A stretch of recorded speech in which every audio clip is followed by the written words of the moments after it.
Mga kapuso, marami nating kababayan ang naghihigpit ng sinturon ngayong mataas ang presyo ng bigas. Pero alam nyo bang may ilang pagkain pwede namang ipalit sa bigas at maging sa kanin? Alamin kung ano-ano mga alternatibong yan sa report na ito.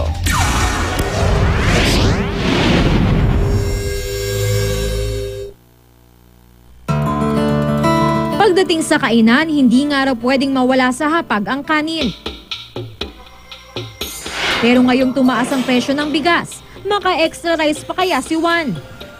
Malaking apekto sa amin dahil ang kinikita lang namin sa pangaraw-araw, sapat lang sa pagkain na ulam at saka bigas. Kalating kilo na lang sasayang natin.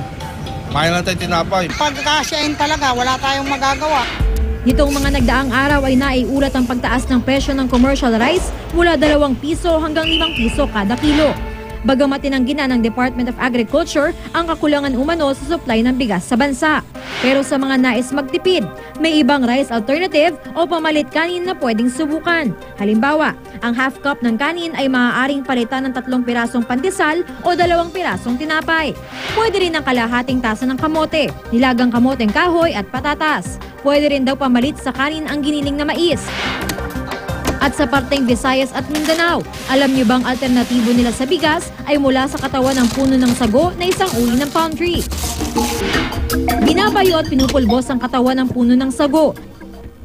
Saka ibababad sa tubig hanggang sa matuyo.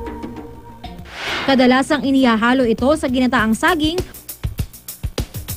o kaya naman ay nilalagyan ng asukal. Ayon sa eksperto, ang mga pagkain na nabanggit ay may starch na mayaman sa carbohydrates gaya ng kanin. Kaya perfect na rice substitute na hindi lang masustansya, magaan pa sa bulsa. Para sa unang balita, Jam Sante reporting.